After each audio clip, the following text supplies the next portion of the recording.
Abrão, o hebreu, a Bíblia fala pela primeira vez, chama pela primeira vez um homem de hebreu. E por que justamente esse homem foi Abrão? Pelo conceito, existiu um outro hebreu, só que a Bíblia não chama ele de hebreu. Alguém pode arriscar aí nos comentários quem que é o primeiro hebreu que surgiu na Bíblia Sagrada?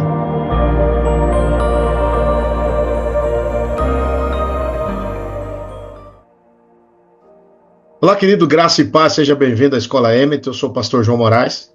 Hoje nós vamos estudar sobre uma série de mensagens do livro de Hebreus, o livro mais complexo para o entendimento bíblico, de fato.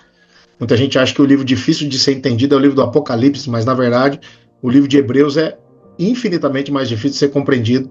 São palavras que Pedro, o apóstolo Pedro, vai dizer que Paulo, na sabedoria que Deus lhe deu, escreveu coisas que são difíceis de interpretar. Ora, se o homem cheio do Espírito Santo, chamado apóstolo Pedro, um homem que a sua sombra curava, um homem que batizou 3.000 num dia, 4.000 no outro, salvou 3.000 num dia, 4.000 no outro dia, esse homem disse que as palavras de Paulo são de difícil interpretação. É justamente isso que nós vamos entender à luz da palavra. Nem tudo, obviamente, nós vamos conseguir tratar com toda a minúcia necessária, porque essa série de aulas provavelmente durará umas 10 aulas, mas para a gente falar tudo de forma muito minuciosa, muito específica, congruente com os oráculos de Deus, nós demoraremos pelo menos aí umas 30 aulas, pelo menos.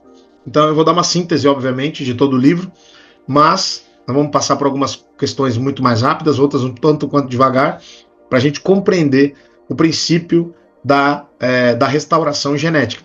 Nós estamos tratando esse tempo sobre restauração genética, e nós vamos, para compreender o princípio da restauração, nós precisamos tratar acerca do livro de Hebreus. A primeira vez que essa palavra aparece na Bíblia Sagrada está lá em Gênesis 14:13, e ela fala de uma pessoa. Preste atenção nisso. Essa palavra aponta para uma pessoa, e posteriormente ela vai apontar para todos os patriarcas da Bíblia Sagrada. Todos os patriarcas também vão receber essa mesma denominação, o hebreu. O hebreu. Todos eles serão os hebreus. E aí você vai entender que o livro de Hebreus está falando para essas pessoas chamadas hebreus. Só que o que significa essa palavra hebreu? Hebreu, do hebraico, ivri. Ivri em hebraico significa pessoa da além. Pessoa da além. Pessoa que vem de outro lugar. Pessoa que vai para outro lugar. Então, designa a vida dos patriarcas e dos israelitas. Então, pessoa da além. Ou numa interpretação mais objetiva, da além da água, da além, aquele que vem da além da água, ou seja, aquele que atravessou a água, aquele que atravessou o mar, aquele que atravessou a água. Preste atenção nisso. Aquele que atravessou a água é chamado de o hebreu. Então, hebreu é aquele que vem da além, sai de um lugar e vai para da além daquele lugar, ou seja, vai depois daquele ambiente, sai daquele ambiente, vai para outro ambiente. Ou seja, uma pessoa que sai de um ambiente e vem para outro ambiente. Preste atenção. Hebreu é quem sai da além, ou vem da além, ou vai para da além do rio, ou vem da além do rio, ou seja, vem depois do rio. Ele veio, passou, ele atravessou o rio, ele atravessou a água. A água fica melhor a compreensão, porque você vai perceber que na Bíblia Sagrada tem várias ponderações acerca da água, e uma delas é o Mar Vermelho, e outra é o Rio Jordão. Tem outras, obviamente, mas vamos focar nessas duas que são para nós a mais importante. Então, quando a Bíblia fala que aquele que vem da além da água, ou seja, da além de algum lugar, da além de um ambiente, aquele que passa por uma transformação, passa por uma transição, essa pessoa é uma pessoa que foi transicionada. Ela transicionou de um ambiente para outro. Ela transicionou de um lado do rio para o outro lado do rio. Então, obviamente, ela não continua mais naquele mesmo ambiente. Aqui a gente já começa a entender um pouco do que é o livro de Hebreus e o poder desse livro. Entenda que Abrão, o hebreu, a Bíblia fala pela primeira vez, chama pela primeira vez um homem de hebreu. E por que justamente esse homem foi Abrão? Porque foi o primeiro homem na Bíblia Sagrada, preste atenção, existiu um outro hebreu, só que a Bíblia, pelo conceito, existiu um outro hebreu. Só que a Bíblia não chama ele de hebreu. Alguém pode arriscar aí nos comentários quem que é o primeiro hebreu que surgiu na Bíblia Sagrada? Quem foi o primeiro hebreu que surgiu na Bíblia Sagrada? Pega o conceito e busca na memória aí. O primeiro hebreu. Moisés. Boa. Só que Moisés é depois de Abraão. Noé. Não, Noé não foi. Moisés foi boa. Depois de Abraão. Noé? Ninguém. Pai de Noé? Piorou. Vocês vão chocar. Uma aula dessa era para ter dado para um compêndio teológico. Heber, Adão, Enoque. Nossa, legal os nomes aí que vocês colocaram. Muito bacana. O primeiro hebreu, biblicamente falando, é Adão. O primeiro hebreu, biblicamente falando, é Adão. Por quê? Porque Adão saiu de um ambiente chamado Gan Eden, ou Jardim do Éden, e foi jogado para a terra de Nod, para a face de Deus, para a terra chamada face de Deus. Ele saiu do Éden e foi para Eretz, para a terra. Ele saiu do Éden e foi para Eretz, para a terra. Então foi a primeira pessoa que saiu. A segunda pessoa foi Caim. Então, só que nenhum deles a Bíblia, obviamente, chama de hebreu. Por quê? Porque Adão foi expulso e Caim vagou, se tornou vagabundo errante na terra. Então nenhum deles foi bom. A única pessoa que começa um ambiente, a mudar de ambiente, e por um propósito, e por uma chamada, e por uma ordenança de Deus pela fé, por algo firme, por algo sério, por algo certo, é Abrão. Abrão sai de Harã com direção a Canaã. Por isso que ele vai caminhar em direção a Canaã. Então quando ele sai daquele ambiente chamado Harã, Padã Harã, quando ele sai de Padã Harã e vai para a terra de Canaã, a partir do momento que ele saiu daquele ambiente e foi para outro ambiente, a Bíblia chama ele de hebreu. Quando ele sai do ambiente de idolatria, do ambiente de pecado, do ambiente de falsos deuses, quando ele sai daquele ambiente, ele vai para um ambiente onde é o ambiente da vontade de Deus para ele.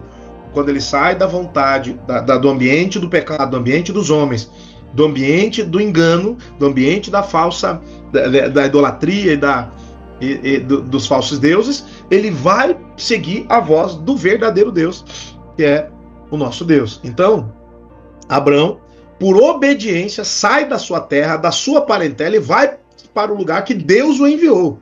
Então, porque ele obedeceu à chamada de Deus, ele foi pela primeira vez chamado de hebreu. Logo, todos aqueles que também são chamados de um lugar chamado Egito, a posteriori, Deus faz com que mais de 2 milhões e 700, quase 3 milhões de pessoas, saiam da terra do Egito e vão para a mesma Canaã, em direção à mesma Canaã. E Deus batiza eles no mar e na nuvem. Então, quando eles fazem a passagem pelo mar, eles são chamados de hebreus. Lá na frente, quando aquela geração morre e a próxima geração passa pelo Jordão, o Yardenit, que é o Rio Jordão, quando eles passam pelo Rio Jordão, eles também são chamados de hebreus. Então, quem é o hebreu? Aquele que mudou de ambiente. Quem é o hebreu? Aquele que mudou de amizades. Quem é o hebreu? Aquele que saiu do ambiente do pecado, da mentira, do engano e foi para o ambiente da presença de Deus, da vontade de Deus. Quando nós entendemos que hebreu é aquele que faz a passagem, então nós compreendemos que qual é o propósito de sermos hebreu? Qual é o propósito do livro de Hebreus? Você vai entender. O propósito da escrita do livro de Hebreus é para quem fez a passagem. Então quem não fez a passagem, não faz sentido ler Hebreu. Não entende o livro de Hebreus. Eu falei que o livro de Hebreus é o livro mais difícil de ser compreendido da Bíblia. O livro de Hebreus é o livro mais difícil de ser compreendido da Bíblia. E por que a maioria das pessoas que lê Hebreus não faz ideia, não tem noção das revelações, das coisas extraordinárias, sobrenaturais que contém o livro de Hebreus? É porque eles não são espirituais. E a Bíblia diz que o homem espiritual discerne todas as coisas, mas por ninguém é discernido. O homem natural não compreende as coisas do Espírito. Então, o livro de Hebreus é só para quem é espiritual. Logo, quem não é espiritual não vai entender o livro de Hebreus. Hebreus capítulo 1, verso 1, a seguir está escrito: havendo Deus outrora,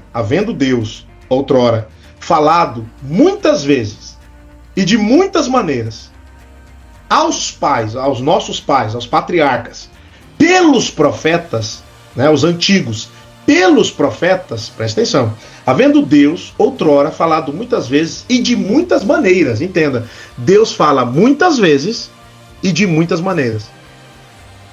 Já anota isso aí, pra você entender. Deus fala muitas vezes com você e de muitas maneiras diferentes, para que você não tenha desculpa de dizer: Deus não falou comigo, pastor.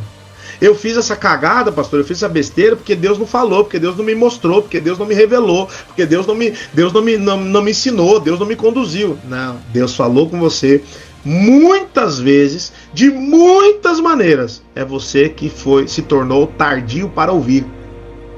É você que não ouviu ou endureceu o seu coração. Por isso que a Bíblia diz: não endureçais os vossos corações como foi no dia da provocação no deserto. Os nossos pais endureceram e morreram todos no deserto. Todos morreram no deserto, endureceram o coração para ouvir a voz de Deus. A principal mensagem que os judeus até hoje leem, escutam, falam, proclamam é Shema. Shema Israel, Adonai Eloheinu, Adonai Echad. Ouve, ó Israel, o Senhor é o nosso Deus, o Senhor é um. O Senhor é o nosso Deus, o Senhor é um. Mas o nome dessa oração em hebraico é Shema. Shema em hebraico significa ouvir. Ouve. Quando Jesus vai mandar 7 cartas para os 7 anjos das 7 igrejas, ele fala em todas elas: quem tem ouvidos para ouvir, ouça o que o Espírito diz à igreja. E ele também finaliza dizendo: as minhas ovelhas ouvem a minha voz. Então, quem ouve? Quem ouve? Quem tem ouvidos para ouvir. Quem tem o coração aberto para receber. Quem é a ovelha de Jesus. Então, se você não é a ovelha de Jesus, tem o coração duro, ou não tem interesse em ouvir, ou despreza o que ouve, você só escuta, entra aqui, sai aqui, então não é para você a verdade de Deus. Então você não é um hebreu. Então esse livro não é para você. Você que ouve, aliás, escuta, mas não ouve, você que endurece o coração quando ouve, ou você que não obedece à voz do seu Senhor Jesus, porque você não é a ovelha dele, porque as ovelhas dele ouvem a voz dele. As ovelhas dele ouvem a voz dele. Como é que há bilhões de anos Deus está sustentando todas as coisas pela palavra do seu poder? Como que ele está sustentando? Pela palavra do seu poder. É simples. Ele não muda de palavra. Deus não pensa uma coisa hoje, pensa outra amanhã e pensa outra semana que vem, igual você. Inconstante, vacilante em todos os seus caminhos. Um dia está com a cabeça no céu, outro dia está com a cabeça na terra. Um dia o coração está cheio de vontade de buscar Deus, no outro dia o coração está cheio de vontade de ter as coisas. É por isso que você não tem constância. E a inconstância é o mal do século. A inconstância é aquilo que faz com que nós percamos tudo que Deus tem para nós. Eu vou só finalizar esse momento falando uma coisa para você.